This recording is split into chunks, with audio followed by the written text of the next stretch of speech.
Good evening all of you, good evening. आज इस video के अंदर मैं आपको एक latest supreme court of India का जजमेंट बताने वाला हूं, जो अभी रिसेंटली 2-4 दिन पहले ही प्रोनाउंस करा गया है। और इस सुप्रीम कोर्ट ऑफ इंडिया के जजमेंट में हमें बहुत इंपॉर्टेंट बात पता लगेगी, जो हम अपने प्रैक्टिकल एडवोकेसी के अंदर भी इस्तेमाल करेंगे और आने वाले टाइम में जो एग्जाम्स आते हैं वहां भी काम आएगा। तो दोनों ही पर्सपेक्टिव को आपको लेकर चलना है।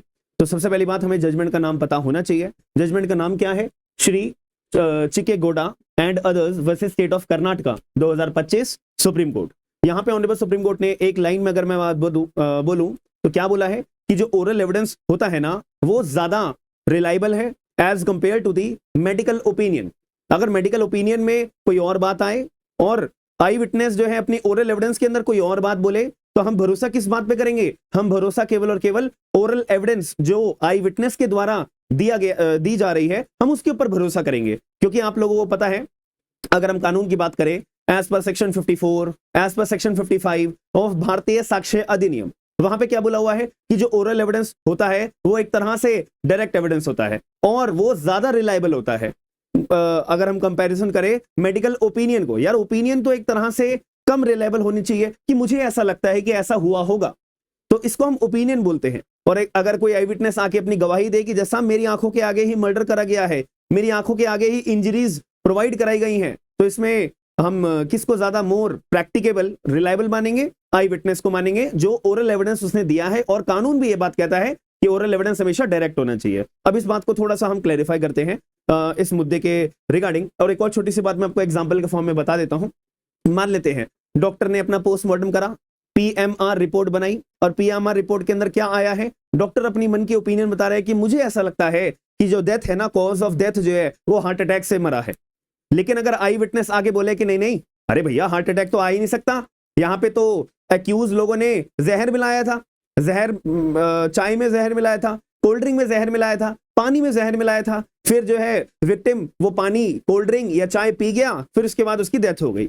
तो वैसे केस में आप मुझे बताओ, मेडिकल की ओपिनियन, जो मेडिकल डॉक्टर ने ओपिनियन अपनी दी है, उसको ज्यादा रिलायबल मानेंगे, या जो आई विटनेस है, जो डायरेक्ट एविडेंस है, उसको हम रिलायबल मानेंगे? तो ऐसे केस में सुप्रीम कोर्ट ऑफ इंडिया ने एक शब्दों के अंदर, एक लाइन में अगर हम समझना चाहें, तो हमें बोला है कि अगर ओरल एविडेंस होगा हमारे पास, उसको हम डायरेक्ट मानेंगे as compare to the medical opinion, और ज्यादा तवज्जो, ज्यादा रिलायबल ओरल एविडेंस होगा। कानून भी ये बात कहता है। और अगर आपको लगता है कि भाई ओरल एविडेंस के अंदर कुछ गड़बड़ी है, वो प्रूव कर दो। अगर आप ओरल एविडेंस को अनरिलायबल एज होल अगर आप प्रूव कर देते हो, तो ठीक है भाई, आपकी बात मान लेंगे, बात खत्म। तो ये जजमेंट बहुत इंपॉर्टेंट है, याद रखना। थोड़ी सी कहानी के बारे में मैं आपको क्रैक्स के अंदर बता देता हूं कि इस कहानी के अंदर क्या हुआ था।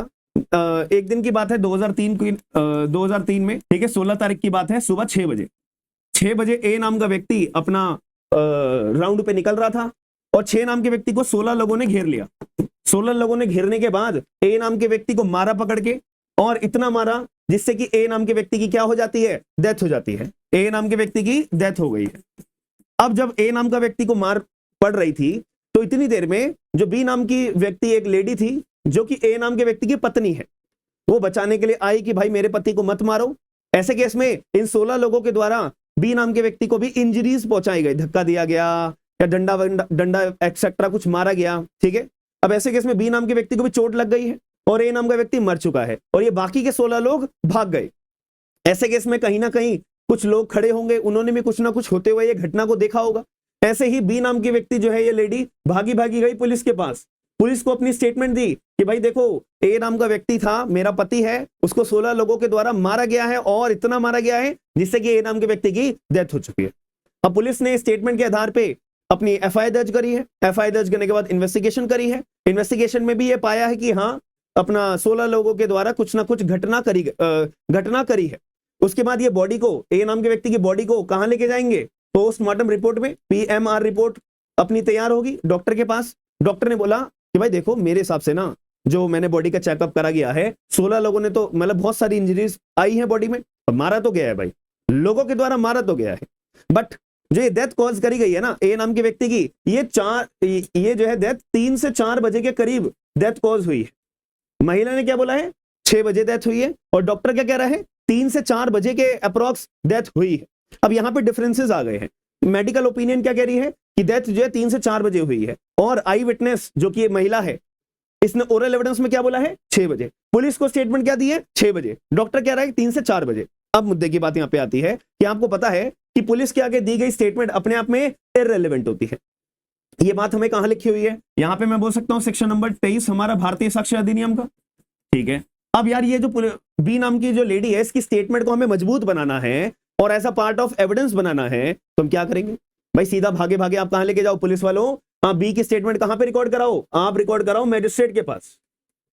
अब मैजिस्ट्रेट के पास अगर स्टेटमेंट रिकॉर्ड होगी अंडर सेक्शन 183 बीएनएसएस में, आप स्टेटमेंट रिकॉर्ड कराओ। अगर आप स्टेटमेंट रिकॉर्ड करा दोगे तो जो पुलिस के आगे दी गई स्टेटमेंट इररिलेवेंट थी, अब मैजिस्ट्रेट के पास रिकॉर्ड होकर ऐसा पार्ट ऑफ द एविडेंस बन जाएगी। यही हुआ था, ठीक है। अब उसके बाद जो ट्रायल कोर्ट था, ट्रायल कोर्ट ने क्या करा था, जो ये 16 एक्यूज थे ना, ये 16 एक्यूज मैं लिख भी देता हूं ताकि आपको ना समझने में आसानी रहेगी। तो ये 16 एक्यूज थे, इन 16 एक्यूज को क्या कर दिया, बाइज्जत बरी कर दिया, बाइज्जत बरी कर दिया। ट्रायल कोर्ट ने बोला कि भाई देखो, पहली बात, ये जो 16 एक्यूज हैं, पुलिस ने बोला है कि सॉरी डॉक्टर ने बोला है 3 से 4 बजे डेथ हुई है, तो पहला ग्राउंड के ऊपर, पहला ग्राउंड ये था इन 16 लोगों का एक्विट करने का। दूसरा ग्राउंड ये था कि जो ये 16 लोग थे ना, 16 लोगों ने अपना डिफेंस पेश कर दिया कि जज साहब यहाँ पे ना महिला का अपना इलीगल मतलब इलिसिट रिलेशनशिप था किसी अन्य व्यक्ति किसी अन्य व्यक्ति के साथ में। तो ट्रायल कोर्ट ने बोला कि हो सकता है कि इस महिला ने 16 लोगों को अपने बुलाया और अपने पति को मरवा दिया, हो सकता है कि पति का अपना नाजायज संबंध पति को पता लग गया होगा, वगैरह वगैरह। तो ये ग्राउंड्स के आधार पे यहां पे ट्रायल कोर्ट ने इन 16 एक्यूज को क्या कर दिया, बाइज्जत बरी कर दिया। अब उस केस में दुखी कौन होगा, या दुखी तो ये लेडी होगी, इस ए नाम के व्यक्ति के घर वाले होंगे कि भाई बंदा मर भी गया हमारा, और जो अपराधी थे उनको बाइज्जत बरी भी कर दिया, वो मौज काट रहे हैं बाहर। तो वैसे केस में और पुलिस वाले भी दुखी होंगे कि भाई हमने तो प्रॉपर इन्वेस्टिगेशन करी थी और फिर भी जो एक्यूज लोग हैं वो एक्विट हो गए हैं, बाइज्जत बरी हो गए हैं। तो इस केस में क्या हुआ, जो सरकार थी प्लस जो पुलिस वाले थे प्लस जो ये बी नाम की व्यक्ति जो कंप्लेनेंट थी, ठीक है, ये लोग कहां गए, अपील में। कर्नाटक हाई कोर्ट ने पूरे मामले को ध्यान से समझा और बोला कि पहली बात, डॉक्टर की अपने आप में ना बस ओपिनियन होती है, डॉक्टर की केवल ये ओपिनियन होती है कि भाई इसको हम एज अ स्ट्रॉन्ग, बिल्कुल स्ट्रेंजेंट के तौर पे हम इसको कड़ा सबूत नहीं मानेंगे। भाई डॉक्टर ने बोलिए 3 से 4 बजे डेथ हुई है तो 3 से 4 बजे हुई ही होगी। भाई 1-2 घंटे 2-3 घंटे का ऊपर नीचे काम चल जाता है, तो 3 या 4 बजे डेथ हुई हो या 6 बजे डेथ हुई हो, कोई इतना बड़ा चेंज थोड़ी ना है जिसमें तुम जो है अपराधियों को एक्विट कर दोगे। दूसरी बात, जब आप नाजायज संबंध इस महिला की बात कर रहे हो तो इस महिला का नाजायज संबंध के लिए डिफेंस ने कोई सबूत पेश करे, नहीं, कोई सबूत पेश नहीं करे, तो आप कैसे बोल सकते हो कि महिला के नाजायज संबंध थे और महिला ने अपने पति को मरवाया है, वगैरह वगैरह। इसके लिए भी कोई तथ्य आपने पेश नहीं करे गए हैं ट्रायल कोर्ट के आगे। तो इस ग्राउंड के बेसिस पे जो कर्नाटक हाई कोर्ट थे ना, उन्होंने क्या कर दिया, इन 16 के 16 एक्यूज को कन्विक्ट कर दिया। हालांकि कुछ इसमें से जो 15 एक्यूज को कन्विक्ट करा था, एक एक्यूज मर गया था, मतलब उम्र ज्यादा होगी या कुछ भी रीजन हो सकते हैं, तो 15 एक्यूज को क्या कर दिया था, कन्विक्ट कर दिया था, लाइफ इंप्रिजनमेंट, उम्र कैद की सजा सुना दी थी। अब जो एक्यूज है वो परेशान होंगे, वो गए अपना honourable supreme court of India के पास में, सुप्रीम कोर्ट के सामने सारे तथ्य रखे। सुप्रीम कोर्ट ऑफ इंडिया ने यही बोला कि जो कर्नाटक हाई कोर्ट ने अपनी फाइंडिंग्स दी है वो बिल्कुल एक्यूरेट दी है, वो बिल्कुल सही दी है।